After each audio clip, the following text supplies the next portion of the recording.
أشهد أن لا إله إلا الله وحده لا شريك له وأشهد أن محمدا عبده ورسوله أما بعد فأعوذ بالله من الشيطان الرجيم بسم الله الرحمن الرحيم الحمد لله رب العالمين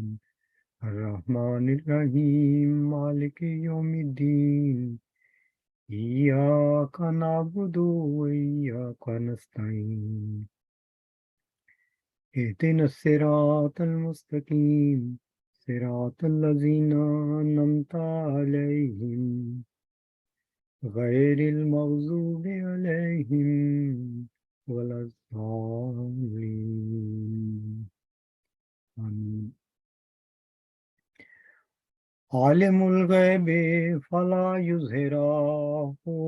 علی غیبہ احدا الا من ارتضی من رسول فإنہ یسلک من بین یدیہ ومن خلفہ رصدا۔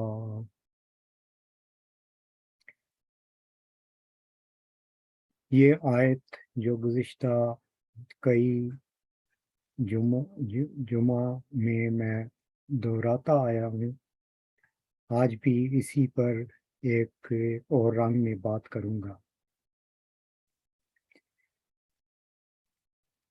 اس میں پہلا لفظ علم اور دوسرا لفظ غیب استعمال ہوا ہے۔ علم حاصل کرنے کے دو ذرائع ہیں، ایک وہ جو ہم محنت سے، غور و فکر سے، تحقیقات سے، مشاہدہ سے حاصل کرتے ہیں، تجربات سے حاصل کرتے ہیں، اور ایک وہ علم ہے جو الہام کے ذریعے سے ملتا ہے۔ جہاں تک اس اکتسابی علم کا تعلق ہے، اس کے بارے میں بھی قرآن جو کہ الہامی علم ہے ہمیں بار بار تلقین کرتا ہے کہ غور و فکر کرو، تدبر کرو، اس میں فکر کرنے والوں کے لیے بڑے نشانات ہیں، اس میں سوچنے والوں کے لیے بڑے نشانات ہیں۔ تم بیٹھے ہوئے، لیٹے ہوئے، سوئے ہوئے کائنات کی تخلیق کے بارے میں غور کیا کرو، ہر پہلو پر لیٹے ہوئے اس بارے میں غور کرتے رہا کرو۔ یہ قرآن کریم میں بہت دفعہ ہمیں یہ میسیج ملے گا، اور خود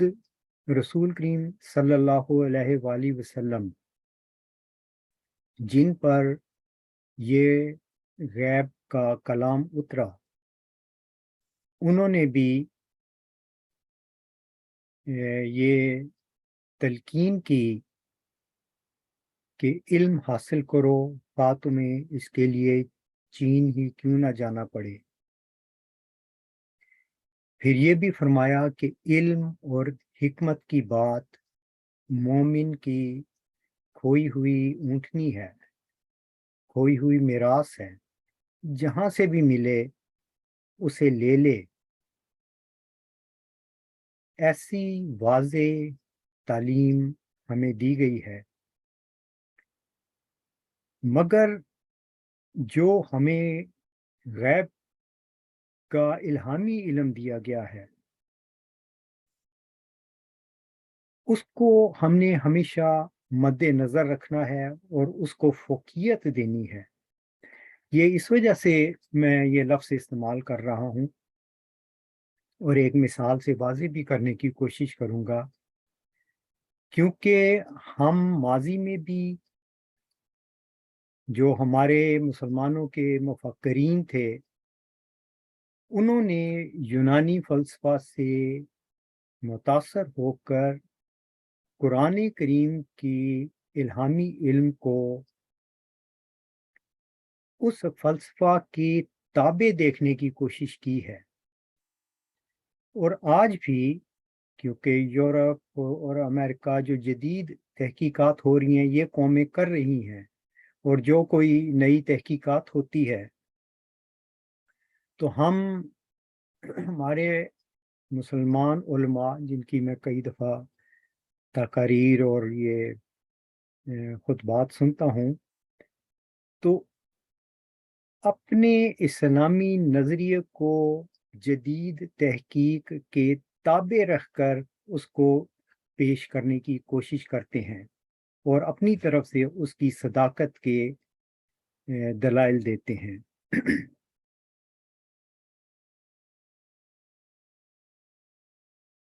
ہمارے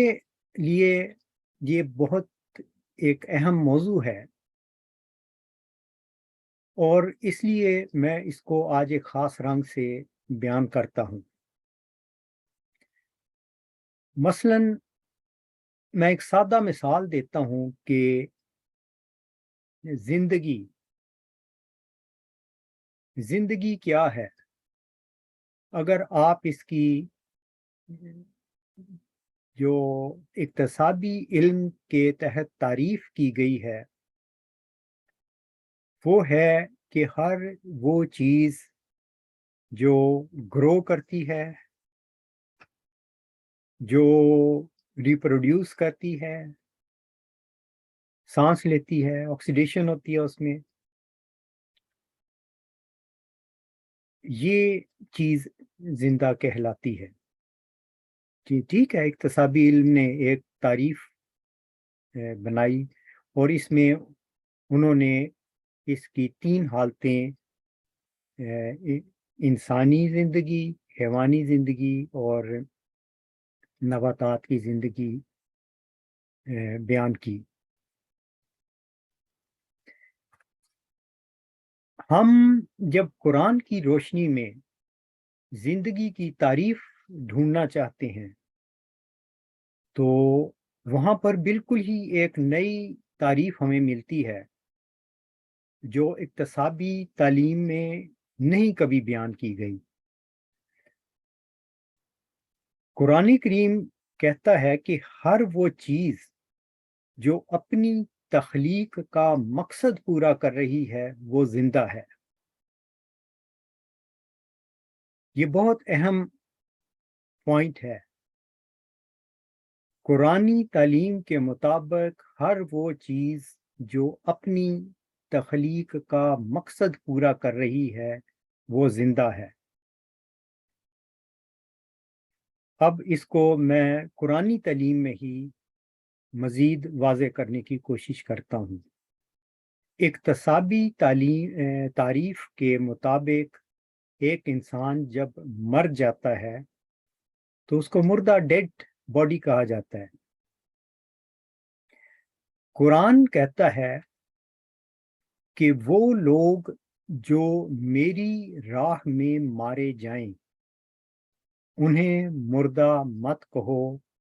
وہ زندہ ہیں مگر تم ان کا شعور نہیں رکھتے۔ اب یہاں سے بھی صاف پتہ چلتا ہے کہ جو ہماری راہ میں مارے جائیں، یعنی جو اللہ تعالی کی خاطر اپنی افعال، اپنے اعمال رکھیں تو وہ زندہ ہیں، یہ قرآن ہمیں کہہ رہا ہے۔ اس سے ہم کچھ نتیجہ اخذ کر سکتے ہیں۔ پھر دوسری طرف بالکل الٹ مضمون ہے، وہ جو اقتصادی تعریف کے مطابق جن کو زندہ کہا جاتا ہے قرآن کریم ان کو مردہ قرار دیتا ہے۔ مثلاً قرآن کریم میں آتا ہے کہ اس نبی کی بات سنو لما یحییکم، تاکہ وہ تمہیں زندہ کرے۔ یعنی انسان ایسے افعال انجام دے رہا ہوتا ہے جو اس کی تخلیق کا مقصد نہیں ہوتے اور ایک شخص اللہ سے علم پا کر یہ کہتا ہے کہ یہ افعال کرنے ہیں، یہ نہیں کرنے، ہماری زندگی کا مقصد یہ افعال کرنا ہے، تو وہ غیب کے علم سے جو روشنی ملتی ہے وہ زندگی بخش ہے۔ چلتے پھرتے بظاہر دنیاوی تعریف کے مطابق زندہ لوگ، قرآن ان کو مردہ قرار دیتا ہے اور ان کی زندگی کے سامان پیدا کرتا ہے، اور یہ چیز جگہ جگہ قرآن کریم نے بیان کی ہے، اور اس غیب کی خبر کو جو الہامی خبر ہوتی ہے اس کو بارش سے مثال دے کر قرآن نے بیان کیا ہے۔ جس طرح بارش ہوتی ہے بادلوں سے تو وہ زمین کو زندہ کر دیتی ہے، ہریالی پھوٹتی ہے، تو اسی طرح جب اللہ تعالیٰ الہامی بارش کرتا ہے تو وہ زندگی بخش ہوتی ہے۔ تو ہمیں اس قرآنی تعلیم سے پتہ چلتا ہے کہ زندگی کی تعریف یہی ہے کہ تخلیق وہ افعال انجام دے جس کے لیے اس کو تخلیق کیا گیا ہے۔ ضمناً اس میں دو باتیں اور بھی میں شامل کرنا چاہتا ہوں۔ قرآن کریم میں ایک بڑی دلچسپ مثال دی گئی ہے رسول کریم صلی اللہ علیہ وسلم کے بارے میں۔ ہم تیرا بار بار آسمان کی طرف نظر اٹھانا دیکھتے ہیں، یعنی جو تو خواہش رکھتا ہے کہ قوم زندہ ہو جائے، وہیں اللہ تعالیٰ فرماتا ہے لا تسمعوا من ہوا فی القبور، تو ان کو نہیں سنا سکتا جو قبروں میں دبے پڑے ہیں۔ اور یہی بات ہم 20 فروری 1886 کی پیش گوئی میں بھی دیکھتے ہیں۔ اللہ تعالیٰ وہاں پر بھی یہ چیز اس چیز کی خبر دے رہا ہے کہ اے مرزا غلام احمد قادیانی، تیرے ہاتھ سے مردے زندہ نہیں ہونے، بلکہ ایک ذکی غلام تجھے ملے گا، اس زمانے میں یہ واقعہ ہونا ہے۔ وہ جو قبروں میں دبے پڑے ہیں باہر آئیں تا کلام اللہ کا مرتبہ لوگوں پر ظاہر ہو۔ تو یہ بھی ہمیں پتہ چل جاتا ہے کہ مردوں کے زندہ ہونے کا ایک عالمگیر نشان ذکی غلام کے زمانہ میں ہونا ہے۔ اس کی اصل حقیقت خدا تعالیٰ جانتا ہے کیسے ہونا ہے، کیا ہونا ہے، وہ جب ظاہر کرے گا وقوع پذیر ہو جائے گی تو نصف النہار کی طرح سامنے آ جائے گی۔ اب یہاں پر میں ایک اور ضمناً عرض کرنا چاہتا ہوں، وہ یہ ہے کہ یہ جو چلہ کشی کے دوران خبر دی گئی تھی وہ 3 کو 4 کرنے والا ہوگا، یہ خبر بھی ایک رنگ میں اس طرح ہے کہ زندگی کی وہ 3 حالتیں جو ہم اقتصادی علم میں جانتے ہیں ان کو 4 کر دے گا۔ اور چوتھی حالت یہ ہے کہ کائنات کی ہر چیز، کیونکہ وہ تخلیق کے مقصد کو پورا کر رہی ہے، قرآن کریم کہتا ہے یفعلون ما یؤمرون، وہ وہی کچھ کر رہی ہے جس کے لیے اسے تخلیق کیا گیا ہے، تو وہ کیونکہ مقصد پورا کر رہی ہے اس لیے یہ بھی زندگی کی ایک حالت ہے، اگرچہ ان تین حالتوں سے مختلف ہے۔ تو اس طریقے سے بھی اس رنگ میں بھی وہ پیش گوئی اس پوری ہوتی ہے، کیونکہ آپ پڑھنے والے ورچو از گاڈ میں اس چیز کو پڑھ سکتے ہیں کہ وہاں ذکی غلام نے یہ لکھا ہوا ہے کہ زندگی کی 4 حالتیں ہیں، تو تفصیل وہاں سے مل سکتی ہے۔ اب میں نے جو آغاز کیا تھا کہ ہمیں قرآنی تعریفات کی روح سے چیزوں کو دیکھنا ہے، یعنی ہم یہ کہہ سکتے ہیں کہ ٹھیک ہے جی، یہ یورپین فلسفہ یا جو تعریفات بنی ہیں یہ آپ کی ہیں، ہمارا ایک سورس آف نالج ہے، وہ ہے قرآن، اس کی روح سے ہم زندگی کی 4 حالتیں دیکھتے ہیں، تو ہمیں اس پہ فخر ہونا چاہیے، کیونکہ ہم غیب کی تعلیم کی روح سے بات کر رہے ہیں۔ اور یہی جو آیت ہے جو آپ کے سامنے پیش کی گئی ہے، عالم الغیب فلا یظہرہ علی غیبہ احدا، میں نے اس کی کئی مثالیں دیں کہ ماضی کے وہ واقعات، وہ غیب کی خبریں حضرت صلی اللہ علیہ وسلم کو دی گئیں، اور آئندہ آنے والے وقت میں وہ خبریں پوری ہوئیں اور کچھ ہونا باقی ہیں، تو وہ ہمیں حضرت صلی اللہ علیہ وسلم کی صداقت کا نشان یا ثبوت دیتی ہیں۔ اور ہم نے یہ بھی دیکھا، اور یہ بھی عالمگیر سطح پر ہم جانتے ہیں کہ مثلا حضرت موسیٰ علیہ السلام دنیا میں آئے اور ان کے جانے کے بعد اس قوم نے بچڑے کو معبود بنا لیا، یعنی شرک کی طرف لوٹ گئے۔ حضرت موسیٰ ایک خدا کا پیغام لے کر آئے تھے، ایک خالق ہے، لیکن قوم شرک میں مبتلا ہو گئی۔ پھر ہم دیکھتے ہیں حضرت عیسیٰ علیہ السلام، وہ دنیا میں آئے، وہ بھی ایک خدا کا پیغام لے کر آئے، لیکن قوم شرک کرنا شروع کر گئی، ان کے بعد تثلیث بن گئی، خدا کا بیٹا بنا لیا گیا۔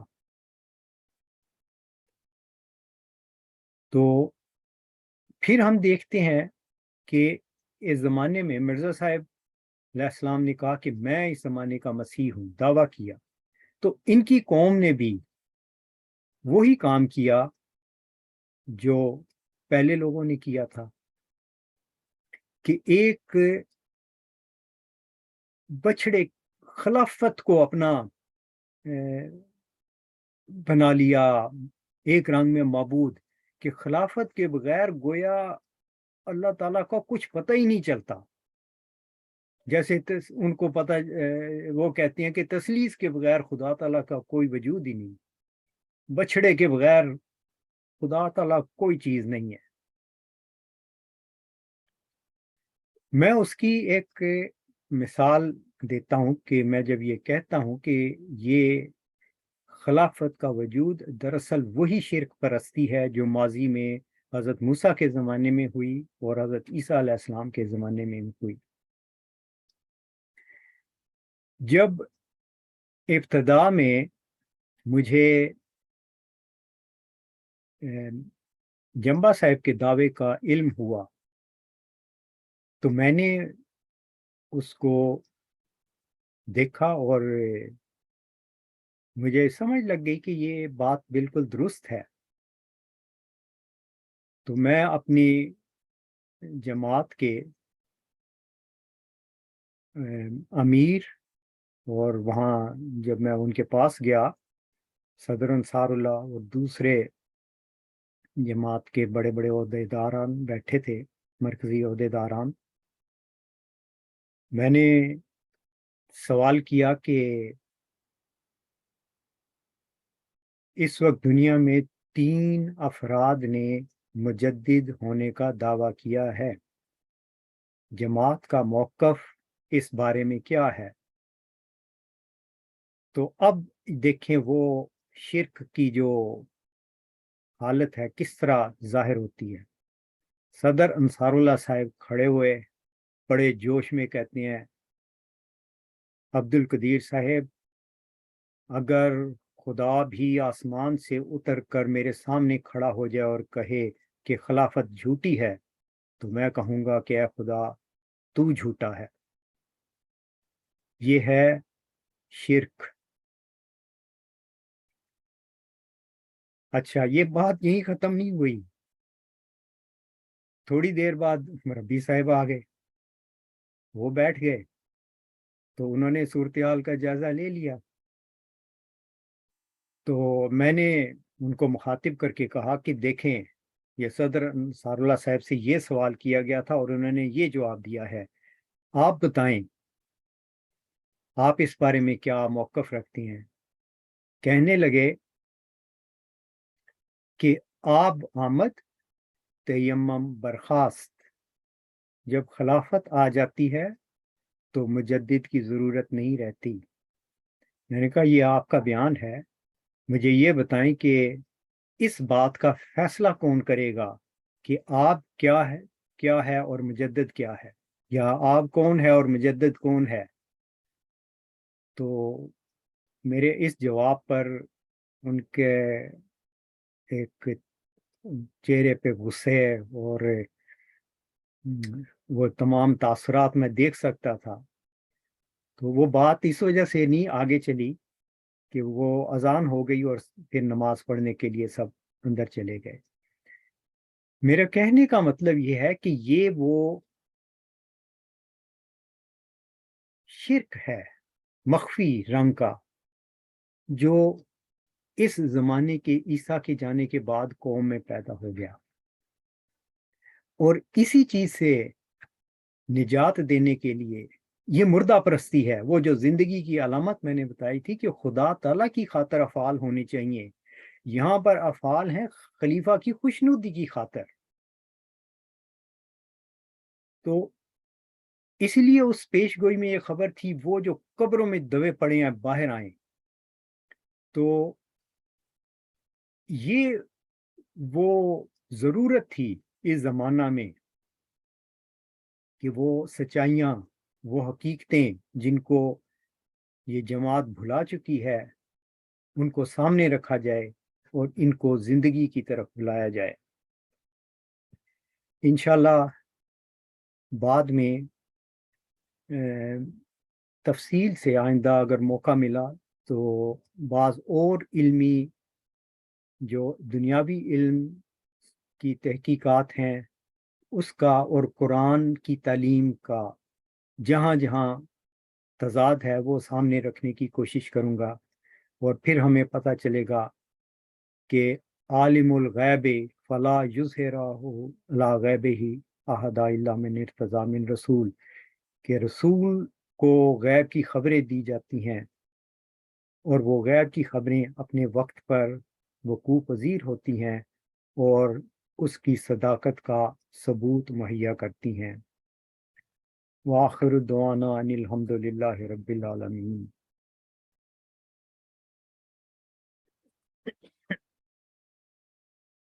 الحمد للہ نحمده ونستعینه ونستغفره ونؤمن به ونتوکل علیہ ونعوذ باللہ من شرور انفسنا ومن سیئات اعمالنا، من یهده اللہ فلا مضل له ومن يضلله فلا هادي له ونشهد أن لا إله إلا الله ونشهد أن محمدا عبده ورسوله عباد الله رحمكم الله إن الله يأمر بالعدل والإحسان وإيتاء ذي القربى وينهى عن الفحشاء والمنكر والبغي يعظكم لعلكم تذكرون اذكروا الله يذكركم وادعوه يستجب لكم ولذكر الله أكبر